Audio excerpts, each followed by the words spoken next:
Well, the world is a dumpster fire, and nothing here makes sense. And you vacillate through crippling fear and constant self-defense. And nothing's right and nothing's good, and you're paralyzed with grief. Don't kill yourself, just have a cup of coffee. Welcome to Coffee Over Suicide, a dramedy podcast about choosing life over death, one cup of coffee at a time. I'm your host, Chris Parker Howard, and welcome back.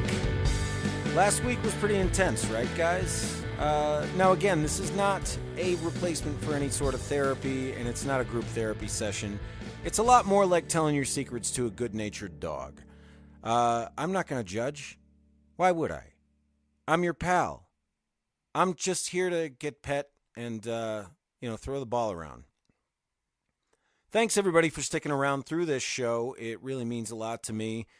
Got a lot of really great feedback on last week's episode, which was Jodie Pearson-Kraska, actress, mom, sufferer of things, much like a lot of us are. And this week on the show, keeping in the entertainment theme, we've got Mr. Tim Rooney. Now, Tim is a kind of a producer, creative type. He's a guy that I met. He was producing a zombie film that I had a very small part in. And he was just a really solid dude.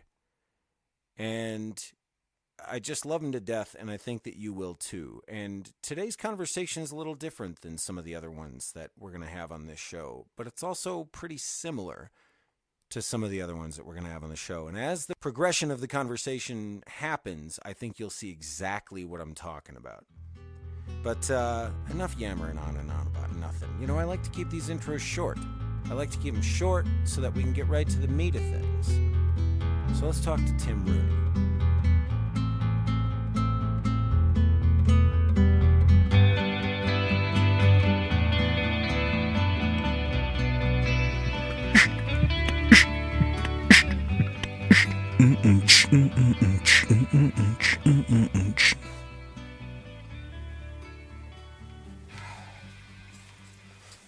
You're still recording. Yeah. Oh. Absolutely. You licked me. And so did the dog. For whatever reason, I went back to my impulse of waking up after like 4 hours. Yeah. So the first couple nights I slept great. And I think it was just, a lot of times I think the reason why I wake up after 4 hours is I worked the third shifts for so long, and it's my body used to be able to switch quickly, and maybe it's a reason or maybe it's a sign that I need to get out of what I'm doing for a living. With the recent health developments, my neurologist told me, for you listening, I started having seizures back in April. And they don't know why, and they thought it was maybe sleep deprivation, but they did a sleep study on me, and it didn't show any results.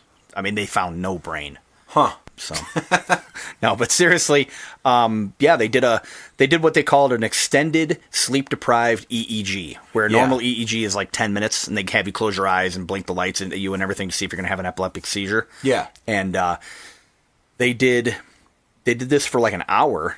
They had me do a lot of breathing exercises, and they made me purposely only come in with 4 or 5 hours of sleep, and that wasn't causing it. But for whatever reason, my brain is into that mode, and part of it I think is medications, because I'm on like a bunch of diuretics and stuff, so I get up to go to the bathroom, and then there's where the problem lies. If I get up for too long and my brain starts going, I'm up. So. Man. Yeah. What all medications are you on? Like, you don't have to say the names, but I mean, like, what do they do? I am on one for the anti-seizure medication, which I'm not epileptic, so they don't really have an answer. Right now, it's just kind of a placebo for them to go, well, we're doing something, you know?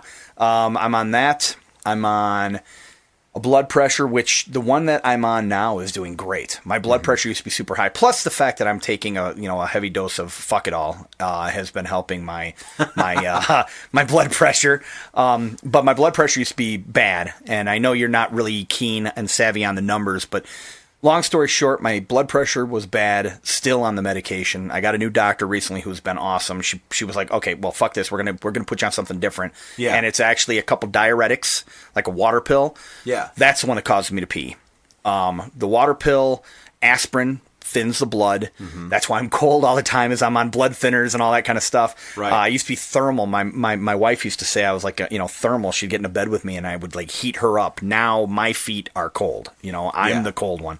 And I'm on Buspar, which is like a mild, I was told, non-habit forming anxiety med. Yeah. And I'm on. I figured I'd mention the name of it. I'll name drop on that one, because for the listeners. But You don't have to talk to the listeners. You're talking to me. well, yeah, I know. But hey, let's just let's name drop when we can. My good Sure. friend Buspar, but that's like the generic name. I don't even know what it's a regular name. I'm trying to think what else I'm on. I'm no longer on diabetes medication. My wife got me on for this. you. She got me on this. Thank you. This diet a few months back that just through eating properly, it made me feel better. Yeah. Because I used to eat a lot of crap. I used to Yeah. eat a lot of fast food, a lot of just processed garbage. When I lost the weight, I lost 40 pounds. 45 really. I've gained some of it back, and I blame it on holidays and Sure. just other people because it's not my fault. And so but I have more energy, and I stopped my A1C level, which is, your blood sugar level and all that kind of stuff, went from diabetic level to normal. Yeah. And not even high normal, but to it went from for those who are savvy with that, went from a 7.3 or something down to like a 5.6. And in fact, my triglycerides had been high forever. Yeah. I was on triglyceride medication. I'm no longer on that. When I called to the nurse's office, this professional person on the other phone was reading me off my reports, and she goes, holy shit. She's like, and I just started dying. I'm like, why? What happened? She's like, I've never seen numbers drop this quick. So, yeah, it was a diet. It's this doctor named Joel Furman. It was a 20-day reverse the effects of diabetes. So if you're interested, take a look into him. I'm sure he's not going to give us any endorsement for this, but but anyway, it's very good stuff. If you have a concern about that, because there's a lot of things that I find that contribute to mental state, your state of mind, is your environment, both where you're living, and even in your house. If you've got a cluttered house, I find just cleaning the house sometimes will clear your mind a bit. You know? Totally, because a lot of the things that are happening to you can be controlled, at least to some degree, through your own choices. And absolutely, there is something to be said for feeling like your choices are taken away, or like your choices are not effective at doing anything for you. And sometimes, if you find yourself in a depressed state, one of the very first things that happens is you feel that nothing you do is going to matter. Yeah, no, absolutely. And that you're not good enough. You're not good enough. You're not able to make a difference in your own life. Because I know that you've had a history with fast food. Talk to me about that a little bit. Like, what is... Because I know that we've talked about it a lot over the years, but the one thing that never really came up is like, what are your earliest memories of fast food? My earliest memories of fast food, my earliest memories of fast food was like when my sister would take me to Burger King in our area, and I remember I didn't understand the concept of money, very well. And there would be times we would go, and she would get me a Happy Meal, or whatever. Maybe it was a McDonald's, but I'm pretty sure it was Burger King. Sure. She would get me a Happy Meal. And then there was one time where we went, and she was like, I can only afford to get you a Coke. I'm like, but you always get me a Happy Meal. You know what I mean? And so it was like, that's my earliest memory. But my earliest memory of when fast food started becoming a problem for me was college. When I was in college, and I was broke, just like most college students are. Fast food was easy. Fast food was quick. Fast food was, I don't have to make it. I'm lazy, don't want to deal with it. And there were 3 particular fast food things that really were the gateway drug for me. Yeah. Because fast food was my addiction. That was hands down my addiction. I smoked for years. I was able to drop smoking literally in minutes one night. Yeah. I won't get into the details, but I tried quitting a million times, and then all of a sudden one night it just was like, done, cold turkey, crumpled up my pack of cigarettes, threw them out.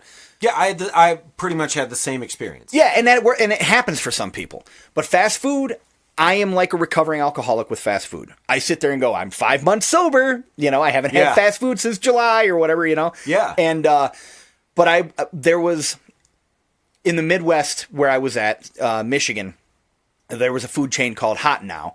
And they had 39-cent hamburgers. Oh, yeah. Yes, they were awesome. They were garbage, but, people have their sliders, and these were Hot Now burgers. They were cheap, and they were good. And I would get like 5 of them because it was $2. Yeah. And I would do that, or I would do Little Caesars had a basket of Crazy Crust, which was like basically a pizza's worth of dough. Yeah. For $2.50. Or there was with garlic and butter and all the healthy heart stuff. Yeah. And then there was also, I don't know if you remember, and of course in different regions, I know the prices were different, but in Michigan, it's a depressed state, and it was $59, $79, $99 menu. Yeah. And I know I've seen it was like, 89, 109, and 129 or something in different. I actually remember going somewhere thinking like I was on another planet or something. It was like Mandela effect. But it was. Those were the 3 things, and I did it for years. I did it for probably 5 years, and then after that, it was really hard to quit. I mean, Taco Bell still, even though it's not good for me, I still sit there and crave it once in a while, and I know it's awful for me. Right. If you can, it's just like. Now with smoking, I can smoke a cigar and not want to smoke cigarettes anymore. Right. I've separated enough from it. Yeah. I don't know if I'd ever be able to go and just have Taco Bell once. Right. Because it's one of those things that's so deeply ingrained in me, even more than smoking ever was, that I got to stay away from it.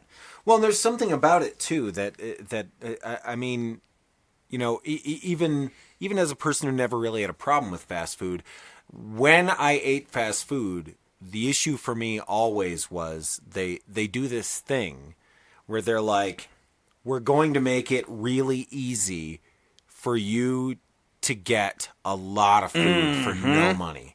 And in fact, we're going to encourage you to get more than one thing. And there's something about that. Like, why would I get 2 things for $3 when I can get six things for $5? Exactly. And so and also if you're a person who's kind of poor, that plays on your your mental state, because you're looking at it like you have to get your money's worth. You want your money to stretch as far as possible.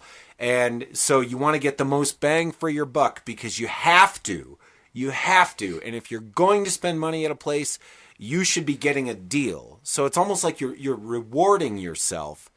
Like, see, look what I did. 6 things for $5. It's like you've beaten the system. Yeah. In a sense. But look at soft drinks. Yeah. I'll use the generic term, soft drinks. By me, it's pop. But down here, it's probably soda. Yeah. But anyway, soft drinks. You go to any place, the lowest, smallest size might be $1.19. Yeah. The next size is $1.29. Yeah. And it's almost twice as big. Yeah. So, of course, again, with the poor people, they're going to go, well, fuck, why want I... For 20 cents more, I can get the bathtub size, you know? So why not just go with that? Why not just go with that? Yeah. It took me a while, too. Like, I had a lot of that when I first moved here. One of the things I had an issue with, especially with food, was... There were certain things that I refused to, I definitely still had that mentality of whatever I'm buying, it's got to be the most. I still do that. It's got to be the most.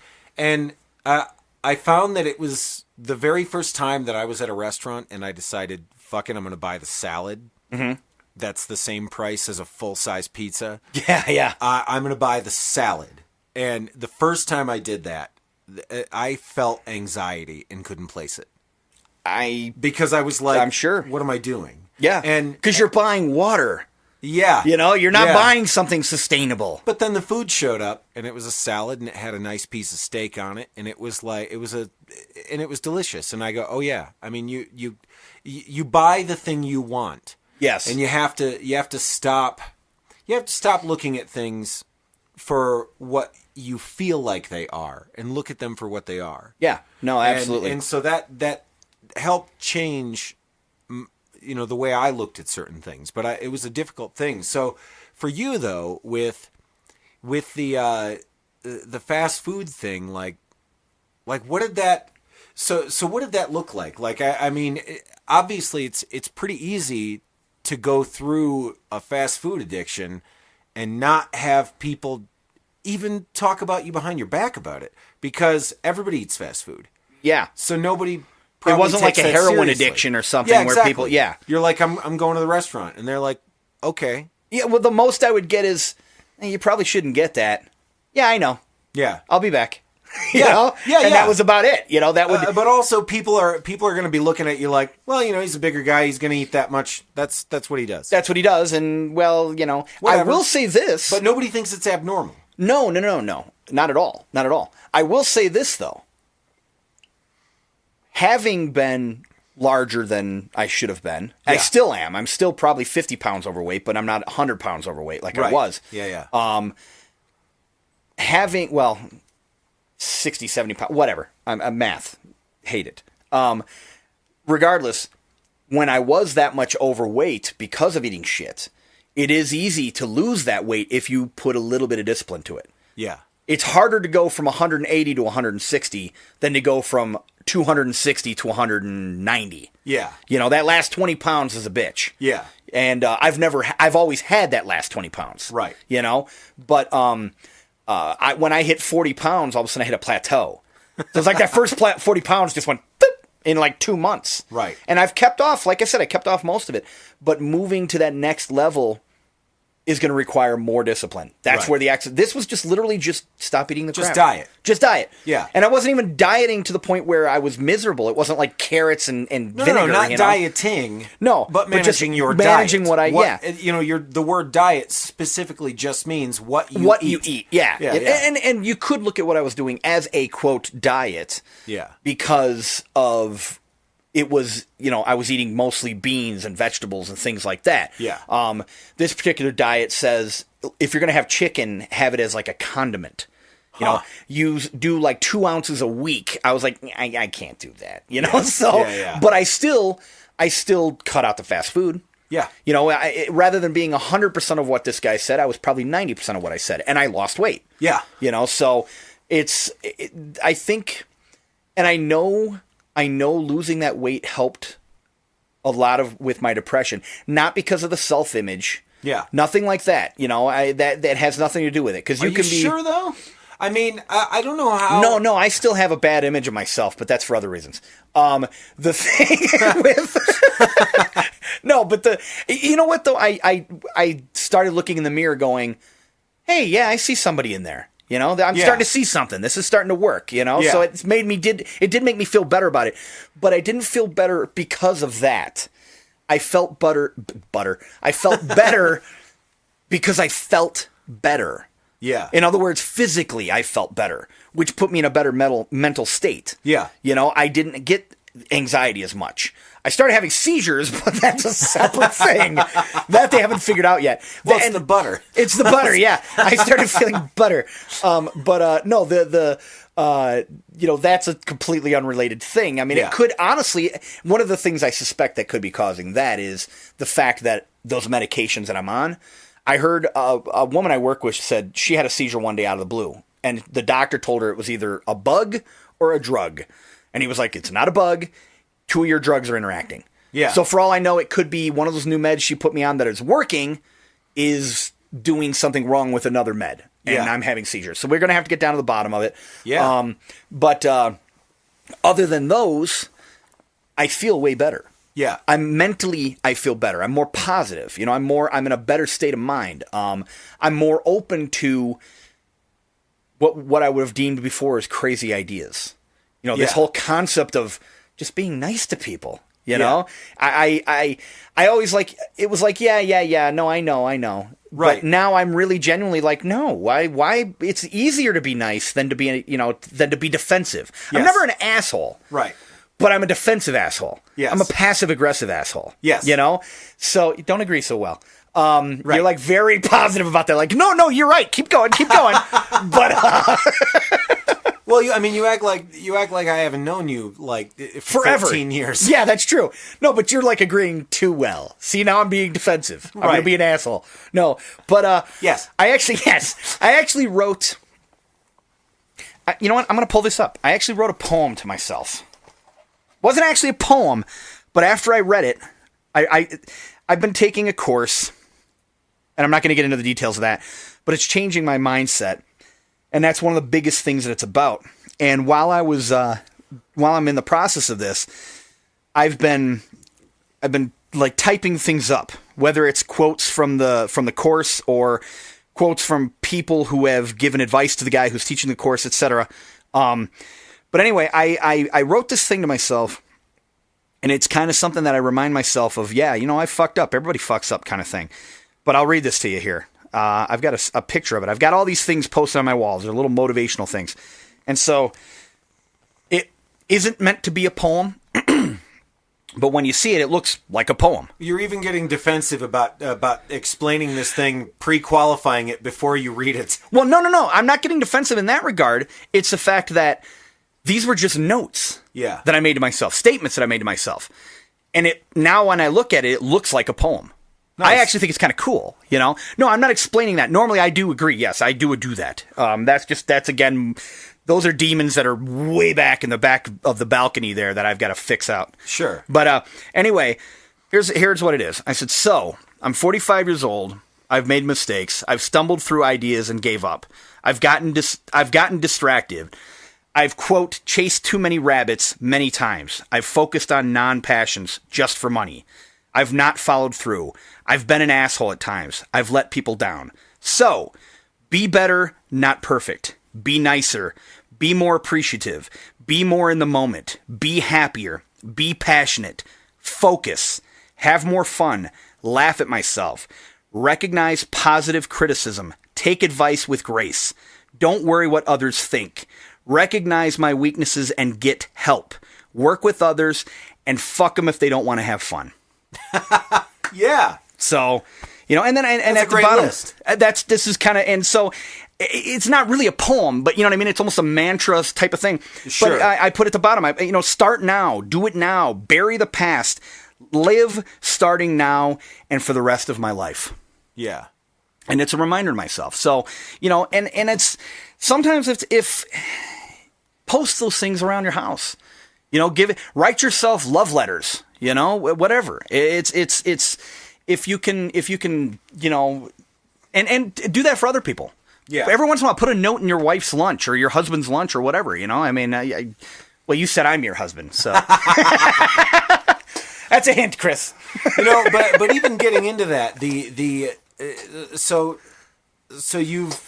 you've started taking command of your own shit. Absolutely. And the good and the bad. So let's go backward a little bit and talk a little bit about the formation of the defenses and what led to a lifetime of playing defense up until the point where you are now, which is a lot more neutral.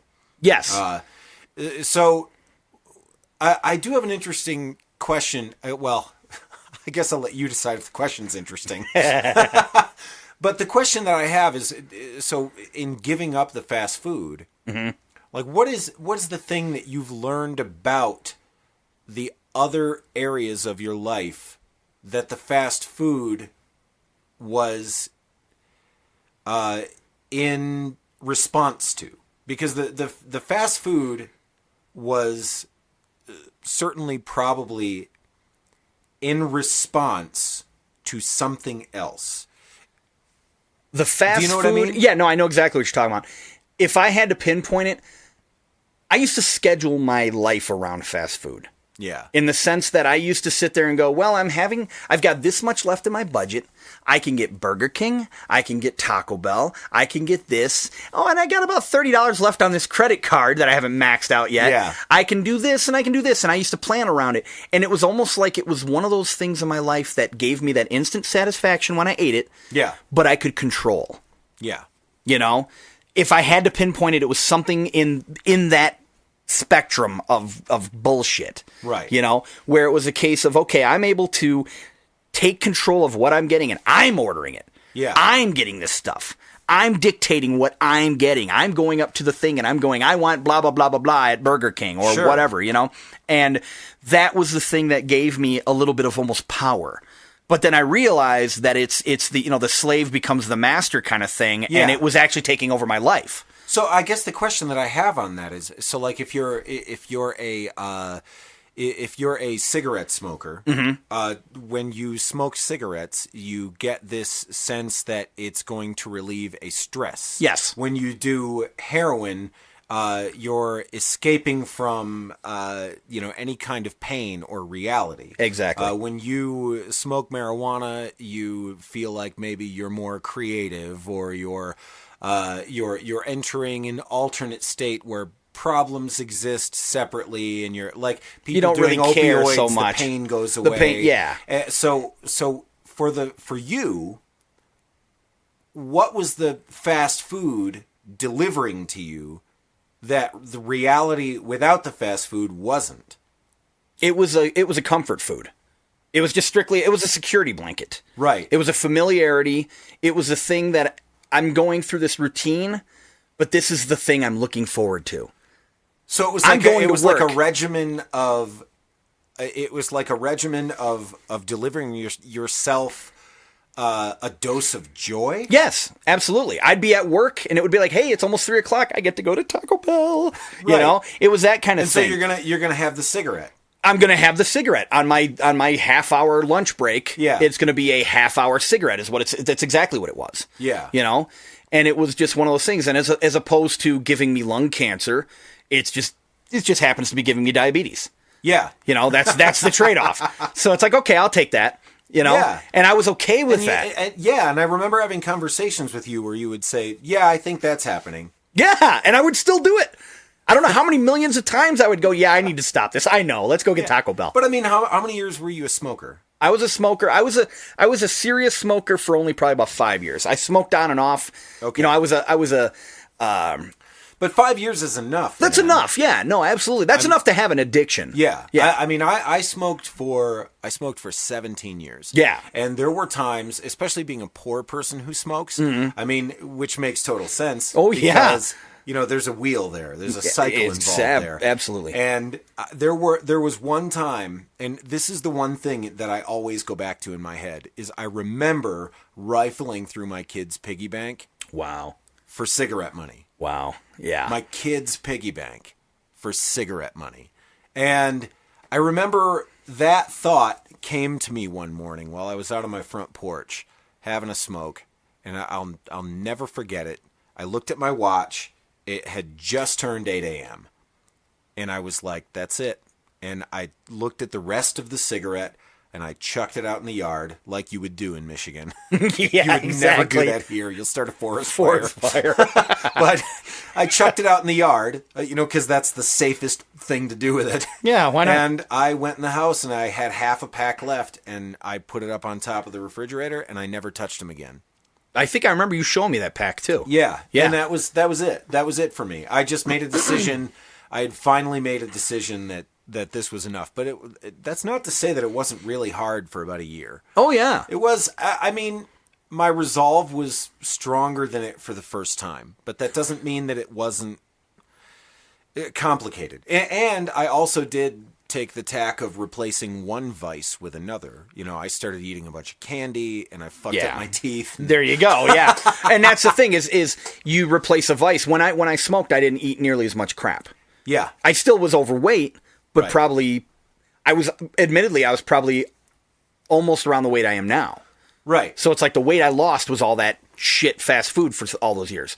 But no, when I quit, it was literally like a light switch. It was weird. Yeah. And it was a website that did it. I went to a website. Yeah, it was a website. I don't know if you even know if it's still around. It's called realage.com. And you type in all of your weight and your height and your this and your that.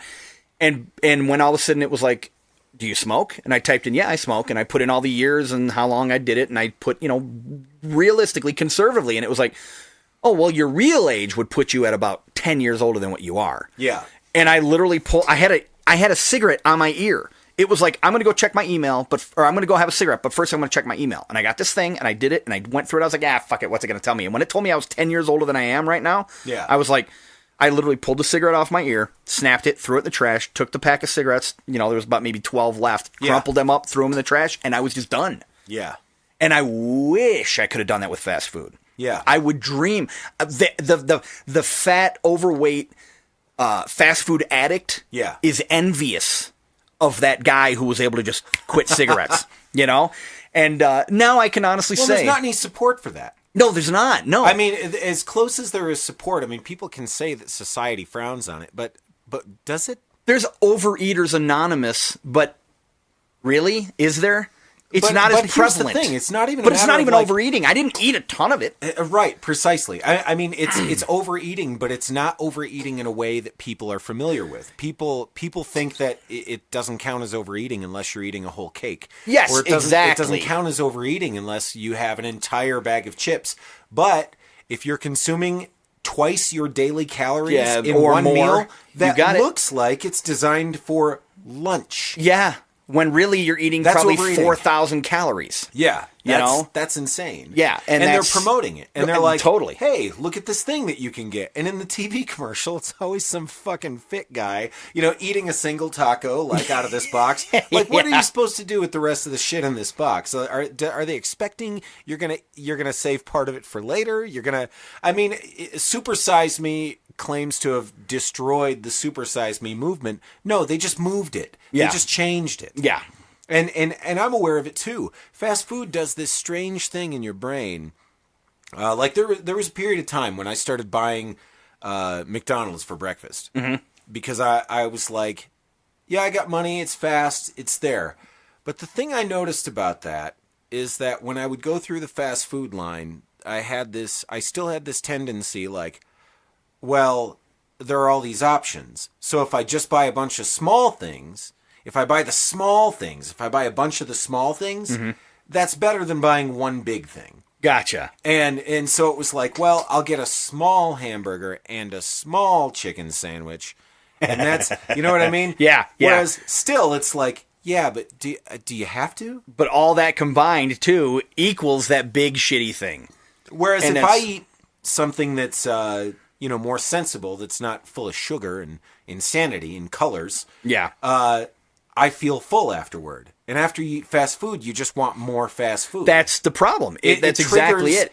It's the endorphins. It triggers the drug center of your brain. Totally. Like as a person who's definitely made themselves aware of addiction. Like I have addiction issues, and I know I do, and it's in my blood. It's in my family. Yeah, and so it's genetic. I'm predisposed to have addiction. Plus, I'm obsessive compulsive. Gotcha. And so obsessive compulsive mixed with addiction. That's a bad mix. It's a little rough. Yeah. And so I get to be aware of these things. And with the fast food, I just found I couldn't do it anymore. Like I had to find a different thing. Like, and it wasn't even bad for me, but because I didn't have to do it. But when I did do it, I always overdid it. Always. Because again, it's that whole thing, and it may not even be. It's not like smoking a cigarette where it's like I have a cigarette, I want another cigarette. It's almost like you anticipate. I know I'm going to want more than just this one thing. Right. So you just enable yourself to have those 3 things, those 4 things. I was like when you're a smoker, 4. you've got a pack of cigarettes and it's got 2 left in it. Yeah. And you have the one and there's 1 left and there's an anxiety to that. Yes, because absolutely. When is this one going to come up? Yeah. And when am I going to need another one after it? And am I going to be able to get one in time or have the money or whatever? Yeah, exactly. no, I remember that. If you start talking about things like that, people start immediately going, "Whoa, that's not normal." That's But kinda- see, nobody yeah. talks about things like that. No, they And don't. people don't talk about their fast food issues like that. People don't talk about having cigarettes like that. People don't talk about drinking too much. You know, drinking too much is another one of those things where I feel like people turn that into a pride thing. Like, instead of turning it into a shame thing, they've turned it into a pride thing, like a very male. Oh yeah, oh pride no, thing. absolutely, Like, oh yeah, I yeah. had 17 beers and wasn't even drunk. Yeah. That is a problem. That's a problem. If you can have 17 beers and not be drunk, you're a pro. Yeah. You know? Yeah, and you don't want to be a professional drinker. No. You know, it's like a eating contest. Nobody wins. Nobody wins. No. Although that one Asian dude who can like eat like 78 tacos in 3 minutes, I don't even know what his name is. Kobayashi, yes. the hot dog guy. Hot dog guy, that's what it was. I knew the facts would be there. It was something with a something, and I knew it was close. Anyway, Kobayashi. How he's not like 400 pounds blows my mind, but maybe he does something else to offset it, or maybe he just goes and purges. Yeah, Who knows? But yeah, you're not supposed to eat like that. You're not supposed to eat like that. And I think that the fast food thing has just turned into one of those things where even when I do it now, I have to be conscious. If I do it now, I've got to be really conscious. And, oh yeah, and it's I watch my kids with it too, and I try to be really, really aware. Like, absolutely, yeah. Let's not make a habit out of this, and when we do, let's make sure that it's reasonable what everybody's getting. Like, let's not go insane. Yeah, like, well, I don't today get fries anymore. I just don't. I like if I go to a place because it's fast, I try to get the best option I can get. Yeah. You know, some kind of grilled chicken or something if that's what I'm going to do. And it's never amazing, but honestly, none of it's ever amazing. None of it's amazing. Like, after you take some time off for a while and you go back and have a thing, like at least for me, I'm not telling you to because I don't want you to. No, I'm not. I'm never going to touch this shit. But closest I'll get is Subway.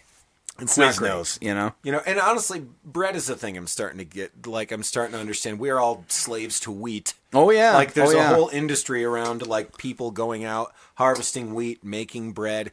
And bread is like the devil. Oh, yeah, absolutely. Out of all of the everything. Especially if you're diabetic. Yeah. Because everybody thinks diabetes is just sugar.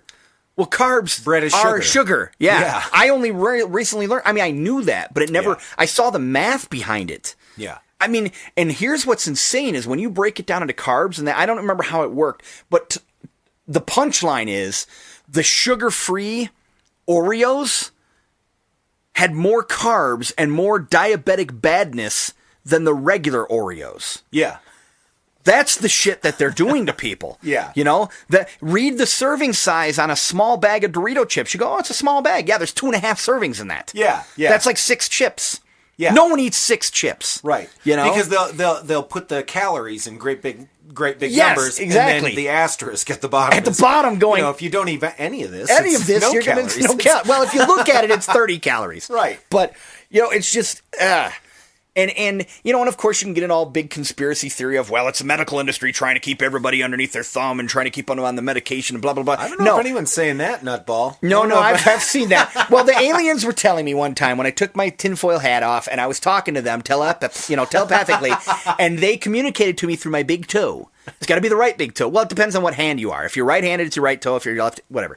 Anyway, so the fact of the matter Everyone is... knows that. Yeah, it's common knowledge. No, but the fact of the matter is that they're just trying to sell product. Yeah. They're not trying to kill everybody.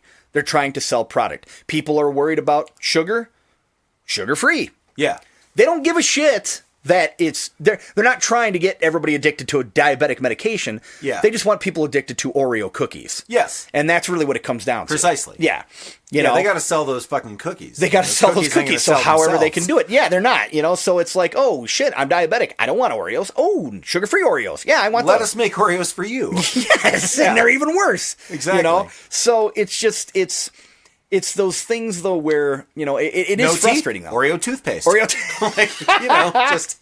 Absolutely. You can eat it that way. We'll put it in ice cream. Yeah, exactly. Oreo ice cream, But, it's very frustrating, though, Yeah. and it's unfortunately not easy to eat the way you're supposed to eat, and it's not even necessarily a meat and potatoes kind of thing. It's just not processed crap. Yeah. That processed wheat is what's really bad, because it's all not the chemicals, but the processing procedure. It's picture a chicken breast versus a chicken nugget. Yeah. You know the chicken nugget is comprised of, beaks and assholes and all that kind of stuff, whereas a chicken breast... Well, technically, chickens have cloacas. Instead of an asshole. Okay, Yeah. so it's cloagas, and you cloaga. Cloaca. Cloaca? Yeah, with a C. Oh, I thought it was cloaca. They have one opening. That Cloaca sounds like an 80s, TV star. Starring Phil Cloaga. No, the cloaca, it's one opening that does everything. Oh, it's the That's where the eggs come out the of. egg and the poop. Yeah, exactly. Cloaca. Yeah. How the hell do you know this? I don't know. Wow. Okay. Yeah. No, there are some animals. I've never known that. I never knew that. Some animals, so that's where the urine comes out, that's where the sex organs are, that's where the anus is. I want a cloaca. All of it comes out the same place. I'm gonna go have a surgery to get a cloaca. It's just convenient. Anyway, put it right where the taint is. Yeah, merge them together. Oh my God. one stream of traffic. I regret bringing it up now. But the fact of the matter is, back to the whole thing. A chicken breast is still a chicken breast. Now, it could have chemicals. It could have whatever kind of processing, sugars, or not sugars, but salts and things like that to process it to keep it fresh. Yeah. If you're getting from some boxed chicken. But it's still better than, chicken butts, chicken cloacas, chicken embryos, chicken, all that kind of stuff. Yeah. Whatever it happens to be, beaks and feet and all that crap ground up into a paste and then formed. One clue that chicken nuggets are not right is that they're all shaped exactly the same. Yeah. The same four shapes. Right. It's They like go through a Play-Doh fun factory. a fun factory, and then they're molded by angry grandmas, Yeah, and sure. it's just, So, the food industry, it's pretty messed up. Well, and that's the thing. I mean, the thing about any sort of food that you're going to get from a place is that it has to stand the test of time, because they don't know when they're going to sell it. And so it has to be safe for consumption. Oh, yeah. But it also has to to last a point. longer. Yeah, exactly. It has to it's last safe. longer. I mean, you're not going to get 3 legs out of it. No, or anything no, like that. but you're- the safety issue isn't. No one's concerned if you're getting addicted. Otherwise, cigarettes would be illegal. But they put a warning on it. They put a warning. This can cause cancer, and no one cares. Yeah, well, they put the calorie count on all of the menu items now too. No one cares. No. Yeah. Because it tastes good, and it gives. And that's the thing, is that food is an escape. Yeah. For everybody. Well, and that's the thing. Even good food. Food is life. Food is life. Food So is there's almost life. There's almost a quandary there of I need this, Yeah. but it's bad for me. Right. You know what I mean? So Yeah. it's kind of like, where do you draw the line? It's like, well, they're hot dogs, but I'm getting sustenance Well, I out would of look them. at it this way: so you the can difference justify it. between the difference between drugs and medication. Yeah. There are some medications that are good for you, but there are also some drugs that, when managed properly, can do you a service. Yes. But if you give them to another person, they're poison. They're poison. Or if you give them to yourself far too often, you for got things it. you don't need, You got it. then you've got a problem. You have and a fast problem. food is exactly the same deal. Nah, it's totally. just we don't have that same relationship with it in America. No, because it's innocent. Yeah, it's completely innocent. You feed it to kids. Yeah. It's just like breakfast cereal. On purpose. On purpose. Like, as an adult, knowing this about fast food, I've bought fast food knowing this. Like, you buy it for your kids because a Happy Meal is fun. It's fun. Yeah, you get Yeah. a little toy and all You that. get a little toy. You get a little smile. There's a little game on the It's a back, game. you It's know? a character from a movie, etc. Yeah, totally. yeah. Absolutely. It's got a Transformer in it. Don't Totally, you want yeah. the Transformer? I want the Transformer. Look, I bought you a toy and food. And it was $5, even better. Exactly. Yeah, and that's the reason why, And you know what it does is it creates, it's the same thing as having the Flintstones smoke Winstons. It's that same kind of thing. You associate, and you do. That is so awesome, You though. associate those things together. Like, when I think about McDonald's breakfast, Yeah. I think about my parents. I think about being in the back of the car when we're on a road trip.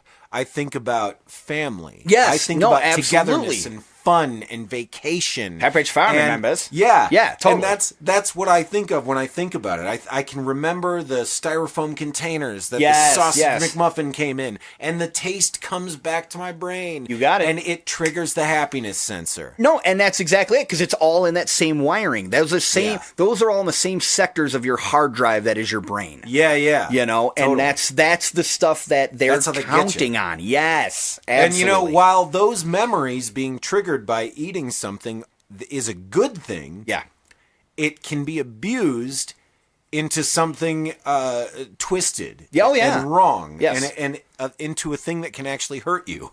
yeah. But let me ask you this: Mm-hmm. so insofar as the fast food addiction is concerned, Mm-hmm. when you are in the throes of the worst part of that, I have kind of a two-part question that I'm interested in. Okay. And the first part of the question would be, when was the first time you ever felt any sort of idea that this was something you needed to hide or be ashamed of or have a problem with? Like, when was the first time you felt that? And also, the other part of the question that I'm interested in is, do you feel like that was something that had a hand in creating depression, or do you think that, or rather, let me step that back. Did the depression feed the fast food thing, or did the fast food thing feed the depression? Well, with the first part, I've known for years that I shouldn't do it. Even in college, I knew I shouldn't do it. Yeah. But there was a certain turning point that really solidified it for me. And it was actually a message. The point that I keep coming back to was there was a Facebook message that my oldest brother sent me. And you might go, oh, well, it was a family member kind of thing. Let me put it in perspective. This is an oldest brother that I talk to literally once a decade. Yeah. I've gotten to know this man because of Facebook to a certain degree. Right. But literally, he called me on my 30th birthday, then he called me on my 40th birthday, and he was like, hey, how you doing? Not too bad. Cool. Yeah, great. Cool. Hey, talk to you in another 10 years. Ha ha ha. Bye. And that was it. Yeah. You know, it was that kind of thing. And he's cool with me. Right. But he sent me this message, and it was, you really need to do something about this. Dad had his first heart attack at 42. Dad didn't weigh what you weigh. Dad was dead by 50. You've got a kid. You need to think about it. And I was Yeah. just like, yeah, you're right. You know, and my dad weighed like 180 when he died. He had a series of heart attacks. Most of his was brought on by smoking, you know, and because he was a big smoker for years and very stress driven. I get that. You got the addiction. I have the stress. Yeah. You know, anything can be stressful to me. But that brings up an interesting thing. A side note real quick. I stress over dumb shit. Yeah. If the other day when Skype wasn't working, I'm losing my mind. But I got rear-ended on the highway, and I get out and I'm joking with the guy. Yeah. You know, so it's like I've got a weird disassociation with real tragedy or real emergency. I can handle that like a fucking champ. Yeah. But when a fucking pencil eraser breaks off, I'm like losing my shit. You know. So anyway, but with the second part of it, it's a vicious cycle. It's the I'm getting unhealthy. Well, shit. I got to do something about it. Well, I'll wait till tomorrow. Then I beat myself up. And how do I handle beating myself up? I go treat myself to some fast food. Yeah. Well, it's just one more day. Okay, well, you know what? I'm going to start this tomorrow. Well, I don't want to... Fuck it. Well, okay, I'm going to do this diet. And then I will go in 120% for 4 days. And I go cold turkey. And then I hate it. And then I'm back on it. Yeah. Or I'll go into an exercise plan and I'll do it for 4 or 5 days. One time I might have even made it 16, 17 days. But then all of a sudden it was just like the slightest little hiccup came up where it was like, oh, I got to go to an appointment. Done. I just dropped it. If there's anything I've learned is just like any kind of medication, wean yourself off the shit. Yeah. And that's easier said than done too. But if you can wean yourself off the shit, I ended up going finally cold turkey. Cool turkey. Cool turkey, absolutely. Yeah. Yes, I like that.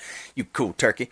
But cool turkey of I used to do 4 items at Taco Bell. Then I started doing 3 items at Taco Bell. Then I started doing 2. Well, when I finally did this last move, it was almost kind of like a jumping in the deep end of the pool because of that diet that my wife did with me. I made the commitment. I was like, it's 20 days. I'll do 20 days. that worked for me. So now I know it works. So now I go, okay. So if the perfect diet is at 100%, when I was doing that diet, I was at probably about 85%. Yeah. Right now I'm at probably 65, 70% of what I should be doing.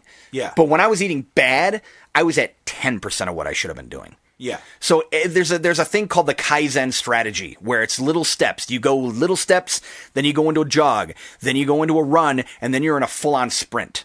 Yeah. Baby steps, however you want to approach it, but approach it that way. And that goes with any problem. Sure. Anything you're trying to tackle. Don't try and take it on all at once. Unless of course you're trying to keep from falling off of a cliff, then do everything you can. Take that one on all take at once. Take that all at once. You don't want to just baby step from dying. You don't get to fall in stages. No. But yeah, I mean, it's most things you can approach it in that way. And so I approached this whole problem in that way I tried quitting a few times. And then finally, one time I did take the plunge with that diet, and it was enough to me to realize, I can do it. Yeah. So I slip now and then, but I don't beat myself up over it. Whereas I used to beat myself up over it. So that's basically the best advice as I would give is try it. And if you can't do it the one way, try it the other way and see that you can do it. Commit to 10 days. Yeah. And see that you lose some weight. And see, and here's the other misconception is there's a lot of subjective opinions on what is healthy and what is not. Yeah. Do your research, do what's best for you. Yeah. Some people try one diet plan, some people try another diet plan, but you've got to stick to that plan. Yeah. And that's really what it comes down to. The thing that's different about that too is that, and this is something that people don't talk about very much when they start cohabitating with another human being, and is that sometimes your diets are not going to line up. No. My wife is vegan. Well, right. Yeah. But here's the thing. You might find that there are certain things that she processes that you don't, that you process that she doesn't. Yeah. And when you cohabitate, you tend to just make one thing. Yeah. And everybody's going to eat this because we can all tolerate it. Yeah, exactly. That's exactly. what we're going to do. Yeah. But then you come to realize, maybe at dinner, like when we're serving steak and potatoes and vegetables and bread, maybe I can eat bread, but my wife can't. Yeah, yeah. So maybe that's a thing where she's just got to know, so I'm just not going to eat this. Yes. And that's one of those strange things, because every single diet that's out there, and this has been one of the things I've learned, and I'm certainly no expert on it, but one of the things I've learned through research is that there isn't any diet that's better for everyone than anything else. God, no. The diets that are out there, all of them are just as good as anything, depending on what your metabolism wants. You got it. That is 140% true. There are a couple of caveats. Yeah. And the couple of caveats are, try to stay away from the sugars. Yes. Try to stay away from the carbs. Yeah. There was a diet plan that my wife and I were doing. Fats are not necessarily bad for you. No, there are good fats. Yep. And meats nuts are not good necessarily fats. Bad for you. No, nuts are good.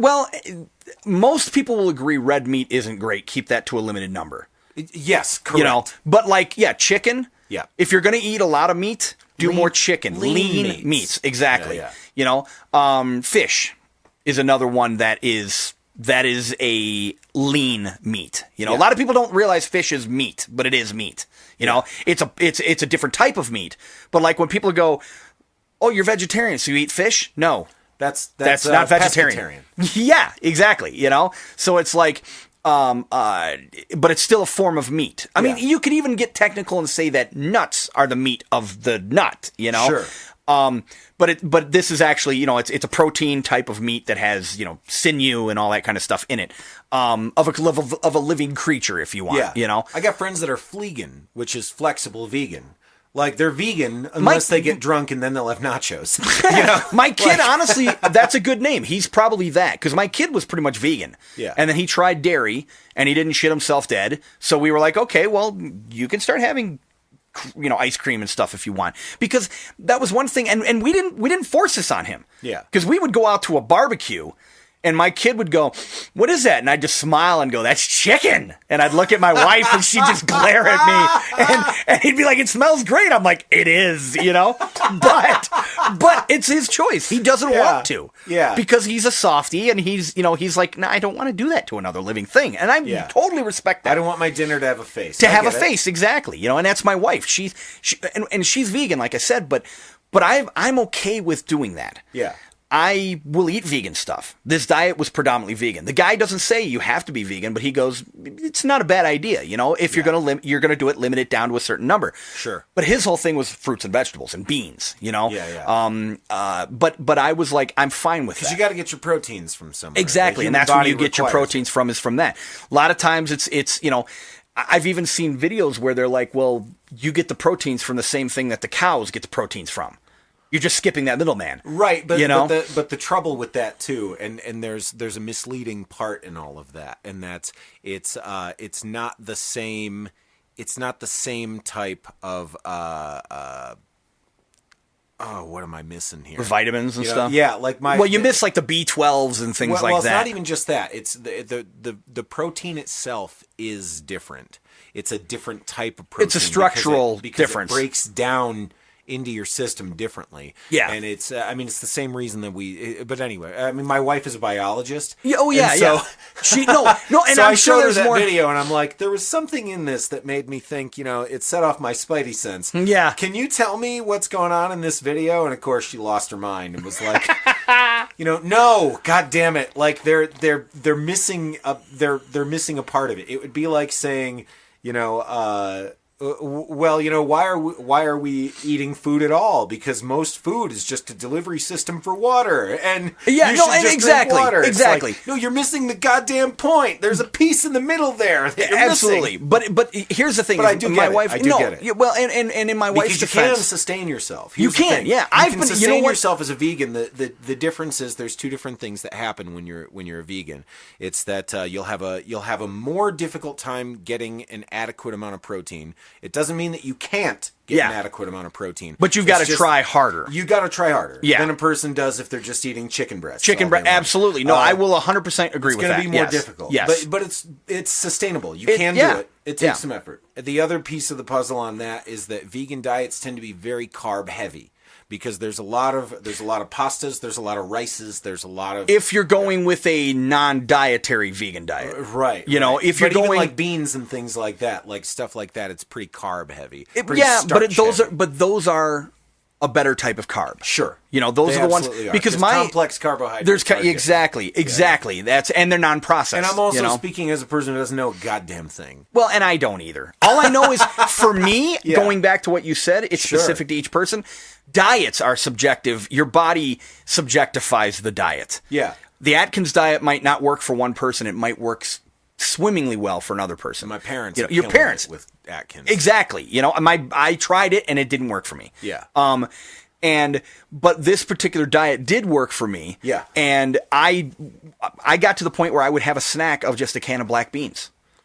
And it was something that sustained me more because I couldn't just eat celery. Any of that kind of stuff. I like celery, but just eating that, I'm hungry within 20 minutes. Yeah. But a can of beans, and of course I would doctor them up, and I'll say what's in it, but it'll gross out most of the audience. But you know what? I'm going to say it anyways. Fuck it. I found... I'm embarrassed to even say this. Beans with some hot sauce and peanut butter. Yeah. Because peanut butter is almost like it's like a poor man's tahini. Sure. You know what I mean? Yeah. So think tahini with a little bit of sweet. Yep. Shit, if chicken and waffles can work, why not peanut butter and beans? So I do beans, peanut butter. Peanut butter. Peanut butter. I do beans, peanut butter, hot sauce, and every once in a while I'll throw some pickles in there. I cannot wait to tell my wife that you eat this. So that I will no longer get shit for curry, spinach, and tuna fish. There you go. Exactly. Hey, spinach and tuna fish, I can wrap my head around that one. Yes. Yeah, well, of course you can. Because you're a monster. Because I am a monster. But let me ask you this. So as far as so you successfully more or less have defeated the fast food demon. It doesn't mean you're never going to eat it No, again, it's still there, but it's something he's you in can a live cage, and I've got a big lock on it. Let's Yeah. put it that way. So it comes with you. It's with me all And the I time. get it. Yeah. I told, as a person, believe me, this is near and dear to my heart. Carrying that demon with you wherever you go. Oh, yeah. I completely understand it. Yeah. You know, my demon's different. My demon doesn't say go eat that churro. My demon says, you could just jump in front of that train. Yeah. You know? Oh, believe me, his little brother tells me that once in a while too. Yeah, and I just tell him, but I don't pipe have the down. big demon saying that. But so let me ask you this: so as far as like the fast food is concerned, so you learn some things about yourself in the process of getting that out of your life. I mean, of course, I'm not a big 12-step guy. Yeah. But I do believe that any steps that you're taking toward trying to better yourself are good ones. Oh, yeah. And whatever it takes to get you there. Absolutely. So for you, making the decision, this is a thing I need to do and I'm going to do it. You do that. That's great. And then you have to learn some things. Then you have to start making choices. Oh, yeah. Then you have to start behaving a different way. You have to start living with this new version of yourself and really looking at yourself in the mirror when you pass a Taco Bell and you start sweating. Well, I used to purposely, before I got to where this diet was, I would drive down what I called fast food row. Yeah. And it was all the fast food chains in the city I was living in. And it was a challenge to myself. It was like, I felt like I was running the gauntlet, on a game show of seeing which ones I can just avoid temptation on. And I would almost like, I would brag about it to my wife. Yeah. How fucking ridiculous because is that? You felt like you slayed a fucking dragon. Absolutely. I looked in its face and it breathed on me, and I survived, and it was just like, hey, But how many people can you say that to? Like, I drove past all the fast food restaurants and didn't stop. Who gives a shit? Who gives a fuck? That. Great, I folded a newspaper. Do I get a pat on the back? You know? Yeah. But to me, that was a huge victory. But let me ask you this: as far as the fast food addiction goes, you find out, for one, you admit to yourself you have it. Oh yeah, no, I've known that for a while, but I never wanted to. I've known it, but I've never wanted Knowing to really admit it action and taking action. Taking definitely. action against it, I would argue, is when you know it. That's when you really know it. Yeah. That's when you really know it. Yes. So you really know it. You take action against it, and the thing I'm curious about is what starts happening to your mental state. Does it get worse? It got better, or does it get better immediately? For me, it got better on one stance because I felt good. I was proud of myself. So I felt better. Sure. Wow, I've gone 5 days without fast food. Wow, I've gone 2 weeks without fast food. Then it became a physical thing. Yeah. Because then the sugars are gone. Yeah. Then it's out of my system. Then I physically felt better. Right. So when your mind is in the right place and your body's in the right place, things are going to start happening more. Sure. But I will say this, is if you backslide, don't beat yourself up. Yeah. I purposely was like, you know what, I'm going to take a little break. It's the holidays. Fuck it. I'm not gonna go crazy and eat, freaking Cinnabons after Cinnabon, right. But I'm gonna sit there because and you've already decided to make some decisions that are lasting. Yes, exactly. I'm going at it, and I'm like, okay, again, small steps. If you lose a pound a week after 52 weeks, that's a fucking 52 pounds. Yeah, a pound a week, you can do that with a healthy dump. I mean, yes, I'm that guy, America, but or at least the three of you who were listening, whatever. Anyway, I don't know, but you can cut that out. But you could seriously lose a pound a week by walking to the end of your block every day. Yeah. Here's a way I wrap my mind around weight loss is every pound is 3,500 calories. Sure. So if you can cut out 3,500 calories of your day, I was eating probably 6,000 calories a day. I went down to normal calories, which is, for my weight, I was weighing 260. It was a sustainable of about 2,500 pounds. Yeah. 6,000 to 2,500, I was losing a pound a day without trying. Right. So I lost fucking 7 pounds in a week. I think, and you could say that's unhealthy. Well, is it really? No, I'm just eating normal. That you've got this. I mean, how long did it take before you started to feel normal? Probably about 2 weeks.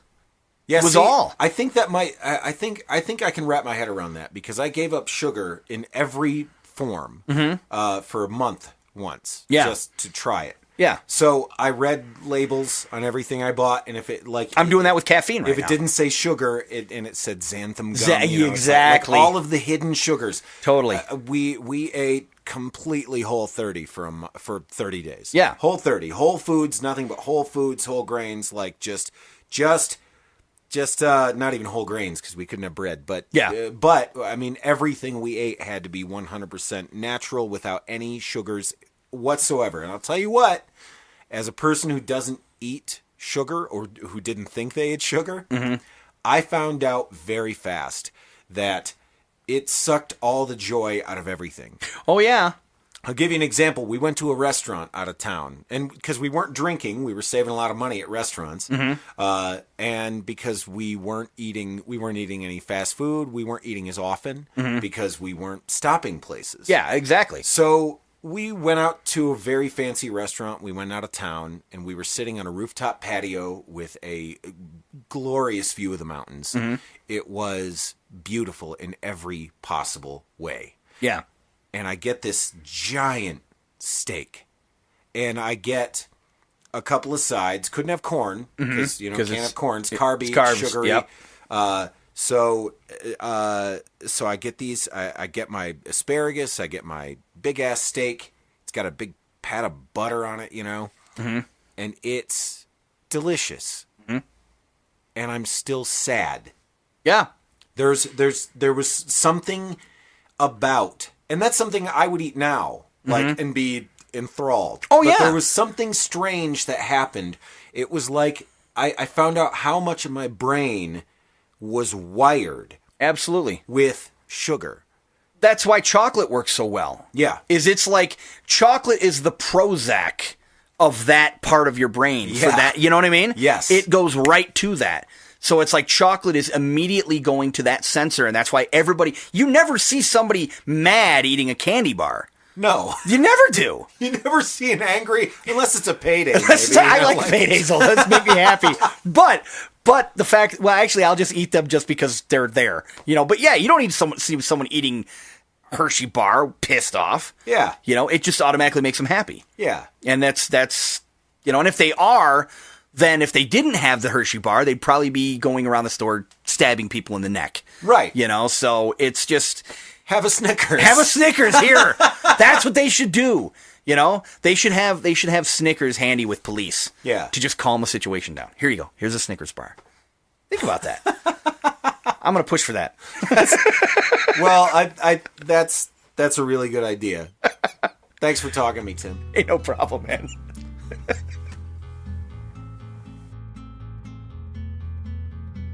And that about does it for this week, everybody. Are you okay? Is everybody good? The episode was a little different. What did I tell you? Different is good, though. Different is good. If you want to find out more about what Tim has going on, go to facebook.com/randomify and pester the living shit out of him. He loves online engagement, if there's one thing I know about Tim Rooney. And I know a lot about Tim Rooney. He's my brother from another mother. He's my best friend. He's a great guy. So, I don't know. Until next week, I guess. Get out of here. And be safe out there. Don't kill yourself.